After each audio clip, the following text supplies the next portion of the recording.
बस एक बात मैं कहना चाहता हूं कि ना सरकार मेरी है ना बड़ा सा नाम मेरा है, मुझे तो बस एक बात पर गौरव है कि मैं हिंदुस्तान का हूं और हिंदुस्तान मेरा है। जय हिंद, जय भारत। आज आपके टीवी चैनल के माध्यम से मैं अपनी और अपनी पूरी पार्टी की तरफ से सभी देशवासियों को 75वें स्वतंत्रता दिवस की हार्दिक शुभकामनाएं प्रेषित करता हूं। आज का दिन हम सबके लिए बहुत गौरवशाली दिन होता है। मैं सैयद जफर इस्लाम साहब की बात से इत्तेफाक रखता हूं कि आज का दिन राजनीति के लिए नहीं बना हुआ है, लेकिन साथ साथ मैं सुरेंद्र राजपूत जी की मजबूरी को भी समझता हूं कि भाई उन्हें अपनी पार्टी का पक्ष रखना है। तो भले ही आदरणीय प्रधानमंत्री नरेंद्र मोदी जी ने ऊर्जा से ओतप्रोत होकर देशवासियों को इस तरह से संबोधित किया है, लेकिन उसमें कमियां ढूंढने की यह कोशिश जरूर करेंगे।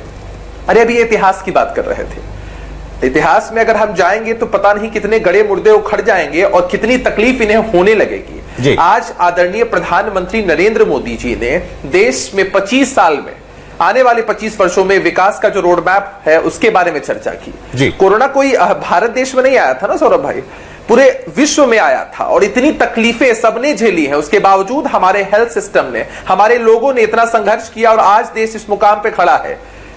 आजादी के बाद हर किसी ने योगदान दिया है। सौरभ, सरकार की मंशा किसानों को लेकर शुरू से स्पष्ट है कि हम चाहते हैं कि देश के हमारे किसान और सशक्त हो सके। आप बिहार के परिप्रेक्ष्य में बात कर रहे थे, 2013 के समय ही कृषि कर्मण अवार्ड बिहार की सरकार को, उस वक्त तो कांग्रेस के नेतृत्व में यूपीए की सरकार चल रही थी, उस वक्त मिला। आदरणीय नीतीश कुमार जी ने तो पहले ही सारी स्थितियों को भांप लिया था और 2006 से ही बिहार में नीतियों का बदलाव है। तो निश्चित रूप से आने वाला समय किसानों के लिए बहुत बेहतर होगा ही, इसमें कोई दो राय कहीं से भी नहीं है। लेकिन मैं समझ सकता हूं कि विपक्ष के लोग इस पूरे मामले को भुनाएंगे। आपने तो बड़ा मुश्किल सा सवाल हमारे कांग्रेस के प्रवक्ता साथी से पूछ लिया था, जिसके विषय में अपने बीते 30 वर्षों में वो किसी भी खास उपलब्धि को नहीं गिना पाए। उनकी मजबूरियों को हम समझ सकते हैं कि किसानों के हितैषी बनने का वो ढोंग भले करें, लेकिन वो है नहीं। आप ये समझिए ना कि आज स्वतंत्रता दिवस के अवसर पर हम लोग इस चर्चा नहीं है अभिषेक जी, लेकिन इनके नेता आदरणीय राहुल गांधी जी जब देश से बाहर जाते हैं तो देश के बाहर सवाल आपसे भी पूछ लेता हूं, देश के सम्मान अनकंफर्टेबल आपके लिए भी होगा। सवाल यह है कि क्या आप बता सकते हैं कि बिहार की मंडियों में सबसे ज्यादा खरीदारी कौन कर रहा है?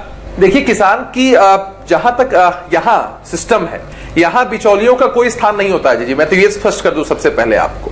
और यहाँ पर सर आप सभी चीजें सरकार के द्वारा, अभी भी आप देख लीजिए कि धान की खरीद का जो लक्ष्य सरकार की तरफ से रखा गया है। अगर मैं अनकंफर्टेबल सवाल कांग्रेस से पूछ सकता हूं तो आपसे भी पूछ सकता हूं। चलिए, आप नहीं बताएंगे, मैं बताता हूं आपको। पंजाब और हरियाणा के किसान बिहार के किसानों की पूरी फसल खरीद कर ले जाते हैं और एमएसपी पर अपने अपने राज्यों में बेचते हैं। ये सच्चाई है या झूठ है?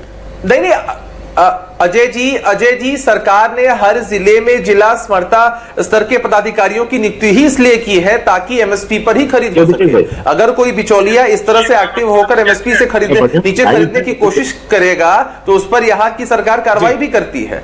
तो कहीं कोई कार्रवाई की बात बता दीजिए सर। एक अलग अपवाद का विषय हो सकता है। अभिषेक जी, एक ऐसी कोई कार्रवाई हो, एक ऐसा एफआईआर बिहार में कभी दर्ज हुआ हो बीते 14 साल में, बता दीजिए। विभिन्न जिलों, सर बता दीजिए ना अजय जी, विभिन्न जिलों में इस तरह के मामले हैं जहां पर खरीद की कोशिश अगर किसानों के बावजूद, मैं आपको इस साल का आंकड़ा दे रहा हूं, तो अलग इस साल का आंकड़ा दे रहा हूं, सरकार ने अप्रैल मई का आंकड़ा दे रहा हूं, की नियुक्ति की है। इस अप्रैल मई का आंकड़ा दे रहा हूं। 70% बिहार का अनाज पंजाब और हरियाणा के किसानों ने खरीदा है, बड़े बड़े आढ़तियों ने।